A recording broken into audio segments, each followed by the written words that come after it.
Commerce Alive Today presents Photomat.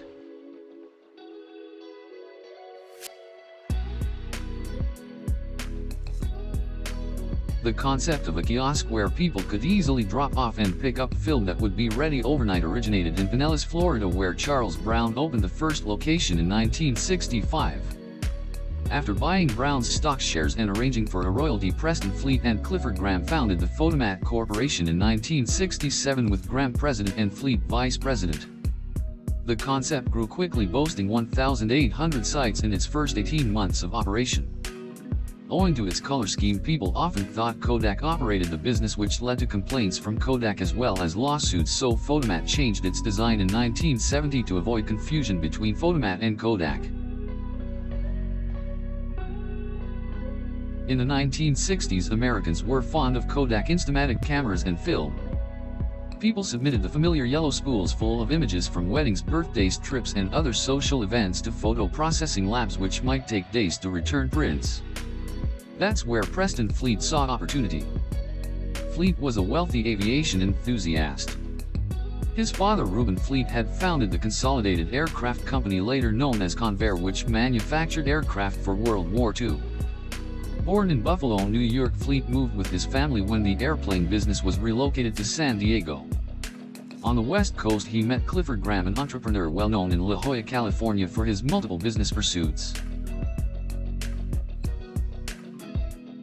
The idea, which was originally made popular by wealthy aviator Preston Fleet, was almost deceptively simple in concept and execution. At the height of Photomat's success in the 1970s and early 1980s, there were more than 4,000 of the tiny kiosks located across the United States and Canada. But even with extremely low overhead, the little huts didn't even have bathrooms and a widespread love of photography. The familiar golden pyramid-shaped roofs of Fotomat locations acted as a beacon. Fotomat was in the photography business, offering tiny huts situated in shopping plaza parking lots that were staffed by just one employee. Men were dubbed Fotomats. Women were known as Photomates, and management required them to wear short shorts or hot pants in a nod to the strategy used for flight attendants at Pacific Southwest Airlines. The Fotomat locations did had heating for the coldness of winter and air conditioning for the heat of the summer.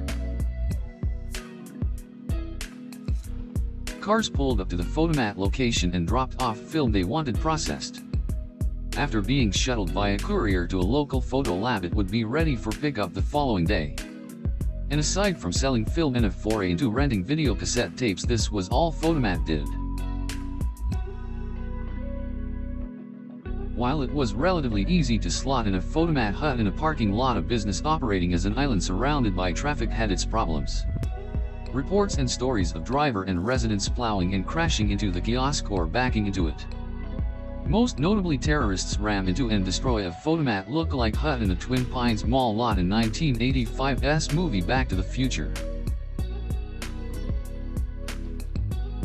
There was also the matter of bathrooms. They weren't any.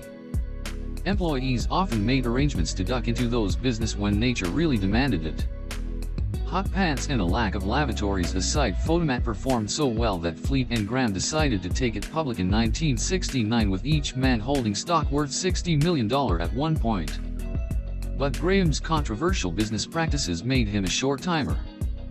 In 1971, he was ousted from Fotomat over allegations he was misusing funds for his own personal gain, including his political interests. Graham was a supporter of both Richard Nixon and football player turned Congressman Jack Kemp, who became an assistant to the president in the Fotomat Corporation and referred football pros to become franchisees.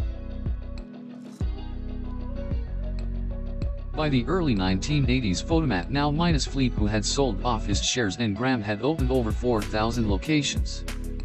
That was both impressive and problematic. Fotomat had far overextended itself, sometimes opening kiosks so close to one another it cannibalized sales. The real death blow for Fotomat, however, wasn't overexpansion. It was the emergence of the one-hour mini lab that were found in retail such as Walgreens, CVS, Rite, Kmart, along other retailers at the time. For an investment of $50,000 to $100,000, existing stores could install labs that could process photos in as little as 1 hour while customers shopped or go to a restaurant nearby to get a bite to eat.